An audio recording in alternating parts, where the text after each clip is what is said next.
BA part one history paper two की इस कक्षा में आप सब विद्यार्थियों का स्वागत है। आज हम बात करेंगे अकबर की रिलीजियस पॉलिसी, धार्मिक नीति। अकबर की धार्मिक नीति का मध्यकालीन भारतीय इतिहास में विशेष महत्व है, क्योंकि उसकी धार्मिक नीति उसकी प्रशासनिक व्यवस्था का मुख्य केंद्र थी।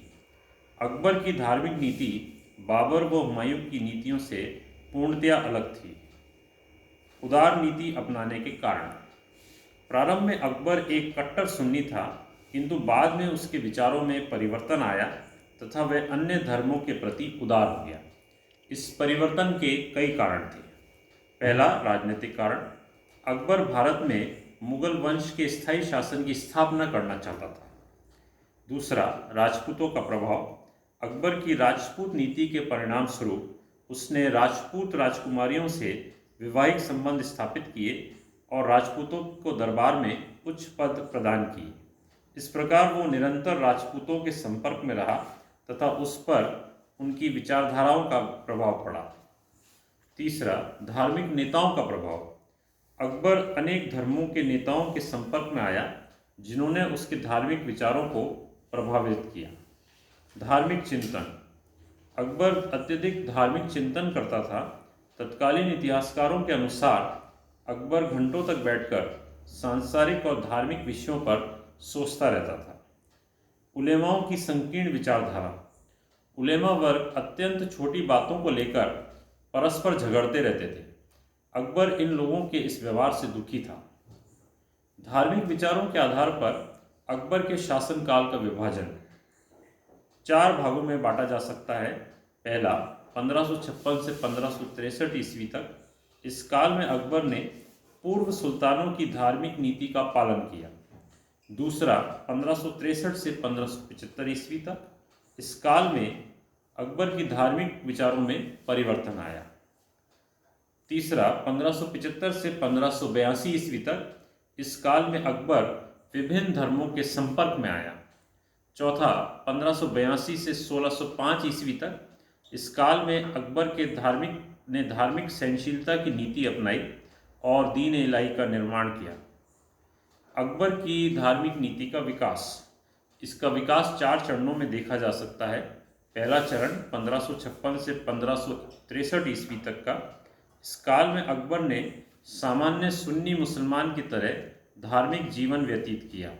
उस समय वो दिन में 5 समय नमाज पढ़ता था। दूसरा चरण 1563 से 1575 ईस्वी तक।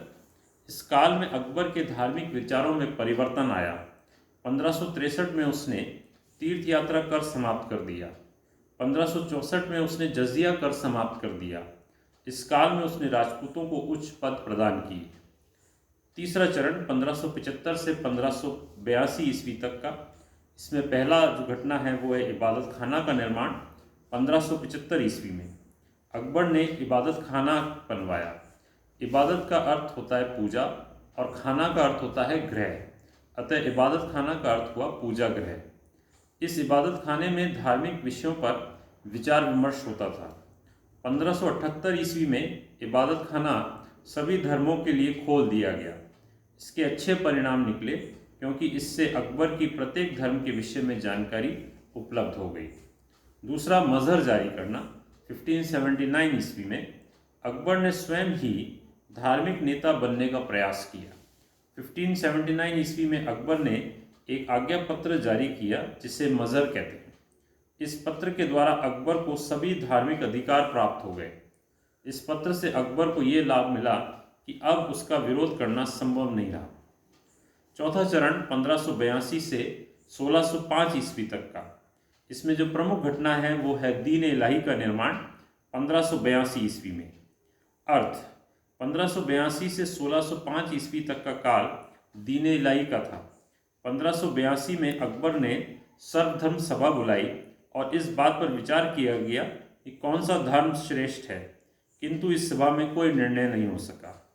इस कारण उसने एक नई संस्था की घोषणा की, जिसे दीन इलाही कहा जाता है।